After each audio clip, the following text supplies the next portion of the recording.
Здраво, еконаучници, и добре дојдовте во нашата екоучилница.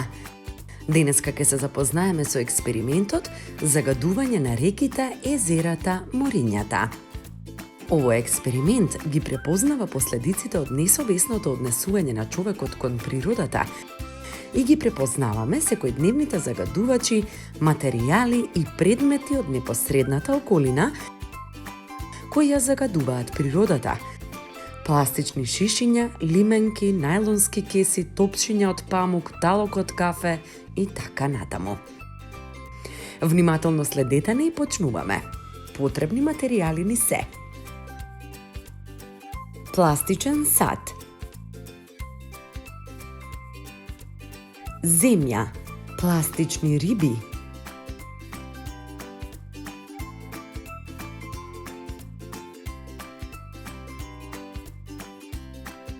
сат со вода, шампон, празно шише, сјај, четка за заби,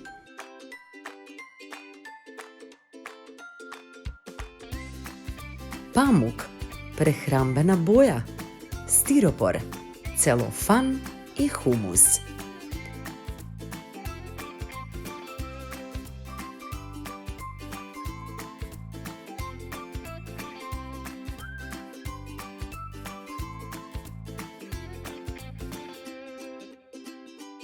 Во два пластични сада ставаме вода, потоа ставаме од прехрамбената боја, ја промешуваме за да се раствори.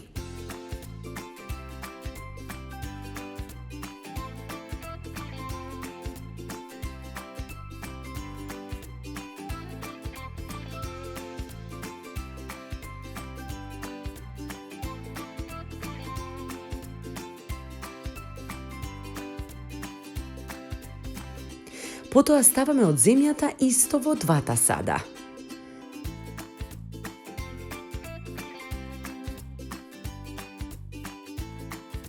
Ги ставаме рибите како декорација, за да покажеме дека ова представува море или езеро.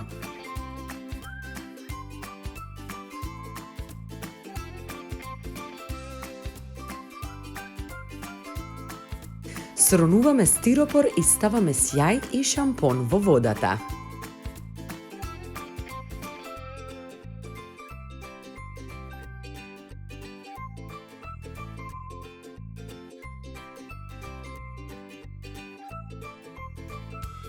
На крај ставаме и целофан и уште од земјата во садовите.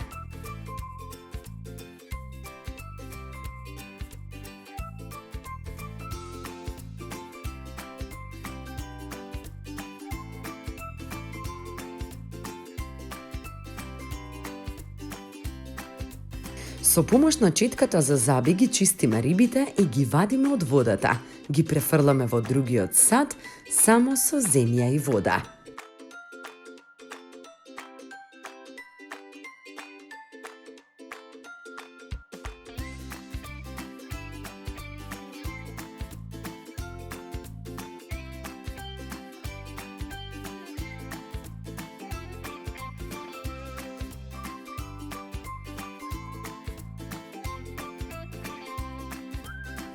Можеме да забележиме дека рибите имаат многу гнасоти кога ги вадиме од садот со загадувачи. Од овој експеримент забележуваме дека средството за миење садови или течниот сапун, шампонот, ја загади водата и предизвика опасност за рибите. Исто така, заклучуваме дека човекот е најголемиот загадувач. Најдобро е секој од нас да води грижа за природата, да не се загадува водата со фрлање на разни отпадоци, бидејќи само на тој начин можеме да ги заштитиме животните и растенијата кои што живеат во водата.